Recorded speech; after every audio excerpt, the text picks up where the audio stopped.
दोस्तों, अगर आपके घर में खाना पकाने के लिए एलपीजी यानी रसोई गैस का इस्तेमाल होता है तो ये चर्चा आपके लिए बहुत बहुत जरूरी है। 1 मई 2026 ये तारीख डायरी में नोट कर लीजिए, क्योंकि इस दिन से गैस बुकिंग और डिलीवरी के नियम पूरी तरह से बदलने वाले हैं। पूरी की पूरी व्यवस्था पलटने वाली है। तो चलिए आज के इस विश्लेषण में समझते हैं कि आखिर ये नई नीति है क्या और आपके घर की रसोई पर इसका क्या असर होने वाला है। अब देखिए, सबसे बड़ा सवाल जो आजकल हर तरफ गूंज रहा है वो ये है कि क्या सच में बिना ओटीपी के गैस डिलीवरी पूरी तरह रुक जाएगी। शायद आपने भी ये सुना हो और परेशान हो गए हो, है ना? खैर, चिंता मत कीजिए। आज के इस विश्लेषण का मकसद इसी उलझन को सुलझाना है। हम इन नए नियमों की एक एक बारीकी को डिकोड करेंगे ताकि आपको पता रहे कि बिना किसी रुकावट के गैस सिलेंडर आपके घर कैसे पहुंचेगा। तो आज हम क्या क्या कवर करने वाले हैं, जल्दी से देख लेते हैं। हम बात करेंगे 2026 के इस बड़े एलपीजी बदलाव के बारे में। मुख्य नियमों में क्या बदला है, सरकार ये बदलाव आखिर कर क्यों रही है, पाइपलाइन गैस का क्या रोल है, आप और हम जैसे आम घरों पर इसका क्या असर पड़ेगा, और सबसे जरूरी, बिना किसी टेंशन के गैस सप्लाई कैसे चालू रखें। चलिए शुरू करते हैं। तो सबसे पहले बात करते हैं 2026 के इस सबसे बड़े एलपीजी बदलाव की। अब इस बदलाव का जो हीरो है ना, या कह लीजिए सबसे अहम हिस्सा है, वो है डैक। इसका मतलब है डिलीवरी ऑथेंटिकेशन कोड। आसान भाषा में समझें तो ये एक बहुत ही सख्त ओटीपी सिस्टम है। मतलब जब डिलीवरी वाला आपके दरवाजे पर सिलेंडर लेकर आएगा तो आपको उसे एक सिस्टम जनरेटेड कोड देना ही पड़ेगा। अगर आपके पास कोड नहीं है तो बॉस सिलेंडर उसी वक्त वापस चला जाएगा, कोई बहाना नहीं चलेगा। ये सब इसलिए किया जा रहा है ताकि फ्रॉड को जड़ से खत्म किया जा सके और गैस सही घर तक ही पहुंचे। अब आप सोच रहे होंगे कि यार ये तो बहुत झंझट है, लेकिन आपको जानकर हैरानी होगी, एक बहुत ही दिलचस्प आंकड़ा है हमारे पास। 90%, जी हाँ, 90% से ज्यादा गैस डिलीवरी पहले से ही इस नए डैक सिस्टम पर शिफ्ट हो चुकी है, और वो भी बिना किसी शोर शराबे के। मतलब तकनीक बैकग्राउंड में काम कर रही है और हम में से ज्यादातर लोग अनजाने में ही सही इस नए और सुरक्षित सिस्टम का हिस्सा बन भी चुके हैं। चलिए अब थोड़ा आगे बढ़ते हैं और देखते हैं कि नियमों में और क्या-क्या बड़े बदलाव हुए हैं। बुकिंग को लेकर एक बहुत ही बड़ा बदलाव सामने आया है। पहले क्या होता था, आप एक सिलेंडर बुक करते थे और लगभग 21 दिन बाद दूसरा बुक कर सकते थे, राइट? लेकिन अब ऐसा नहीं है। अब अगर आप शहर में रहते हैं तो आपको अगली बुकिंग के लिए कम से कम 25 दिन का इंतजार करना होगा, और अगर आप ग्रामीण इलाके से हैं तो ये इंतजार 45 दिन तक का हो सकता है। अब आप पूछेंगे ऐसा क्यों? तो जवाब बड़ा सीधा है, ओवर बुकिंग और गैस सिलेंडरों की कालाबाजारी को पूरी तरह से रोकना। कागजी कार्रवाई की बात करें तो आधार ई-केवाईसी अब बस एक विकल्प नहीं रहा, बल्कि ये बिल्कुल अनिवार्य होता जा रहा है। अगर आप चाहते हैं कि आपका कनेक्शन चालू रहे और आपको सरकारी सब्सिडी टाइम पर मिलती रहे तो ये स्टेप मिस मत कीजिएगा। इसके बिना आपका कनेक्शन डीएक्टिवेट हो सकता है और सब्सिडी रुक सकती है।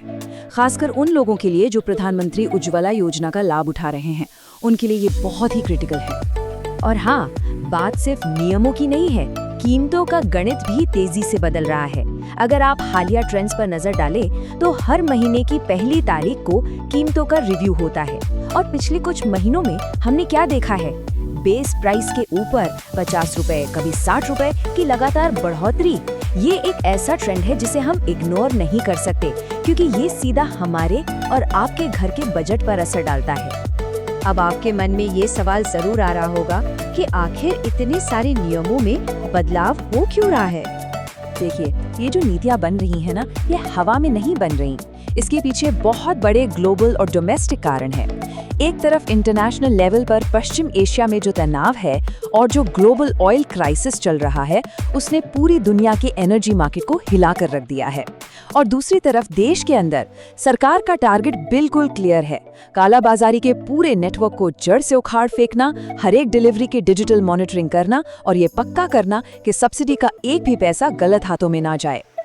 लेकिन रुकिए, कहानी सिर्फ यहीं खत्म नहीं होती। बैकग्राउंड में एक और बड़ा शिफ्ट चल रहा है, पाइपलाइन गैस की ओर। इन सिलेंडर वाले नए नियमों के पीछे की जो बड़ी पिक्चर है ना, वो ये है कि सरकार धीरे धीरे पीएनजी यानी पाइप्ड नेचुरल गैस को बड़े पैमाने पर प्रमोट कर रही है। मतलब सीधे पाइप से गैस आपके चूल्हे तक, जैसे जैसे ये पाइपलाइन का जाल फैलेगा, हो सकता है भविष्य में कुछ इलाकों में जो पारंपरिक एलपीजी सिलेंडर हैं, उनकी उपलब्धता धीरे धीरे कम कर दी जाए। तो ये मानकर चलिए कि हम देश की ऊर्जा खपत के एक बहुत बड़े ट्रांजिशन फेज से गुजर रहे हैं। तो कुल मिलाकर इन सब बातों का हम और आप जैसे आम घरों पर क्या असर पड़ेगा, आइए देखते हैं।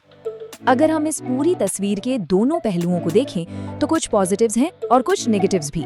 अच्छी बात यह है कि इस नए डिजिटल सिस्टम से फ्रॉड लगभग खत्म हो जाएगा, पूरा सिस्टम पारदर्शी होगा और गैस सिर्फ और सिर्फ सही इंसान तक पहुंचेगी। लेकिन दूसरी तरफ कुछ व्यवहारिक चुनौतियां भी हैं, जैसे कि बुकिंग के बीच वो लंबा इंतजार, लगातार बढ़ती कीमतों का बोझ और डिलीवरी के वक्त ओटीपी पर पूरी तरह से निर्भर होना। ये चीजें थोड़ी सी झंझट वाली जरूर लग सकती हैं। अब आते हैं सबसे जरूरी हिस्से पर। आपको क्या करना चाहिए ताकि आपकी गैस सप्लाई कभी ना रुके। इस बदलाव के दौर में आपकी रसोई की आग जलती रहे, इसके लिए ये 4 काम की चेकलिस्ट गांठ बांध लीजिए। पहला स्टेप, आज ही अपनी गैस एजेंसी में अपना सही और चालू मोबाइल नंबर अपडेट कराइए। दूसरा, अपना आधार ई-केवाईसी बिना देरी किए पूरा कीजिए। तीसरा, अपनी अगली बुकिंग की तारीखों का अच्छे से ट्रैक रखिए। और चौथा, जब डिलीवरी वाला आए तो अपना ओटीपी पहले से निकाल कर रेडी रखिए। एक बात साफ कर दूं, मोबाइल नंबर अपडेट करना अब कोई चॉइस नहीं है, ये एकदम जरूरी है। आप गैस कंपनी के ऐप, वेबसाइट या उनके व्हाट्सएप नंबर से भी ये बड़ी आसानी से कर सकते हैं। अगर नंबर लिंक नहीं है तो सिस्टम आपको ओटीपी भेज ही नहीं पाएगा। और जैसा कि हमने शुरू में बात की थी, नो ओटीपी मतलब डिलीवरी फेल। आपका भरा हुआ सिलेंडर उसी वक्त एजेंसी वापस लौट जाएगा। तो जाते जाते एक बड़ा सवाल, 2026 से जो ये सख्त नियम आ रहे हैं, क्या ये सिर्फ फ्रॉड रोकने का तरीका है या फिर ये भारत के एनर्जी फ्यूचर का एक बड़ा संकेत है?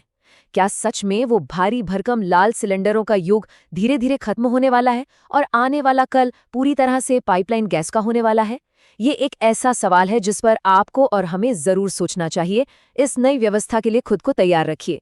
आज के इस विश्लेषण में हमारे साथ जुड़ने के लिए आपका बहुत बहुत शुक्रिया।